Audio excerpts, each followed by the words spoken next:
Hey guys, it's Thalia and welcome back to my channel and welcome back to another video. So for today's video, I thought I would kind of take it back and talk about some finances. I haven't done one of these in a while, so I thought I would show you guys my cash envelopes and sinking funds for this pay period. So let's get started.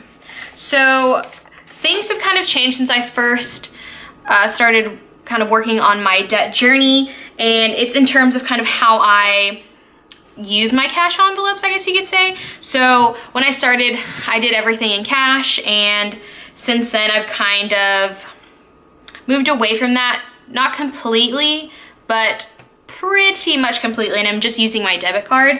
So I guess let me tell you, before I fill these in, I'll tell you guys what I'm using my debit card for. So I used to do my gas and my groceries in cash, but it just became a pain. I would have extra money in my wallet and I just end up spending it. I don't like having to deal with having to go to the attendant when I pump gas. Maybe a first world problem, but I was just not a fan of it. So I'm doing it on my card. So for this pay period, I'm keeping $60 on my card for gas, $150 for groceries, and then if you've seen some of my other videos, been recently into planning a lot. So, you know, Erin Condren stickers and things like that, and I've given myself a budget.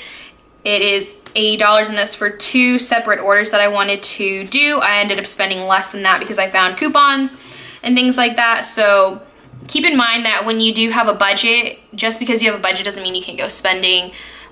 Give yourself some money, give yourself some spending money, be somewhat realistic. Of course, you know, don't give yourself, I mean, I guess it depends on your finances because that's what it is, it's your finances. You know, give yourself a couple of bucks every time you get paid, just so that you can still go out and go buy things and, you know, do things that you want to do. That is one of the biggest tips that I can give. Is I had to switch around how I did my budget, because I would not give myself any spending money, or if I did, I gave myself like $5 because I was like, I'm going to be so into this paying debt off, I'm going to do this, I'm going to get out of debt fast. And what I ended up doing was screwing myself, because I ended up spending more money and getting into a little bit more debt because I wasn't realistic. So there's my part of my spending, so $80. And this is all, like I said, I'm keeping it on my debit card because it's easier, and I just keep track of it in my my little notebook that I have. This, I keep all my budgeting. It has how much I've spent and everything like that. So it's easy for me to keep up. I just kind of tally the numbers, and I always check my bank app anyway, so I kind of know where I'm at. So that is some of my cash envelopes, if you will.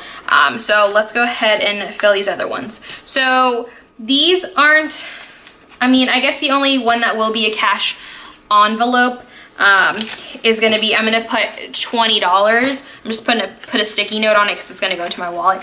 And this is just for spending. I ended up pulling this out kind of towards the end of this pay period, so I only have a weekend to go, so $20 is going to be completely fine. I don't need any more than that, and this will probably, to be honest, this will probably go out to lunch or something like that. So that is pretty much the only real cash envelope that I have, is this $20 towards spending.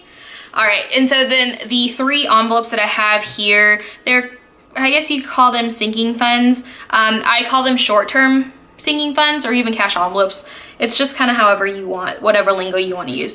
But I have one for Thanksgiving, I have one for my mom's gift, birthday present, and then one for Christmas gifts. So let's just go ahead and put in for my mom's gift, and I'm putting $100 in that. To be honest, last year I did better with gifts because I actually started in January and I put a little bit away, and I just didn't end up doing it this year, but it worked out fine. I was able to still budget within my normal budgets and just slowly but surely bought gifts in cash. And then what I did is I have some cards, or like reward points, so I used that, so I was able to get some of the Christmas gifts free. I mean, I use that term loosely because definitely spent money to get those points, but yeah, so $100 towards my mom's. And then my parents are coming into town for Thanksgiving, so I just like to put some money aside for when they're here, so if we want to go out and do anything, we have money. So I'm just putting $100 into that one. So there's that. And then for Christmas gifts, I think I only have a couple left, but I'm putting 50 into that. And this will actually be able to pay for 2. The Christmas gifts, even if I don't do a sinking fund for it throughout the year, I do budget. I know about how much I want to spend per person, and so that way I kind of have an idea of, okay, I'm looking out for sales, this is about how much I want to spend. So it helps keep, you know, your budget kind of low when you already know what price range you're looking at. So there's that one. And then the other sinking funds, these I keep in the bank, and that is purely because I feel that having a lot of money on hand is dangerous. Not just, you know, whether you do YouTube or you post on Instagram or anything like that. You know, you never know how people can get your information.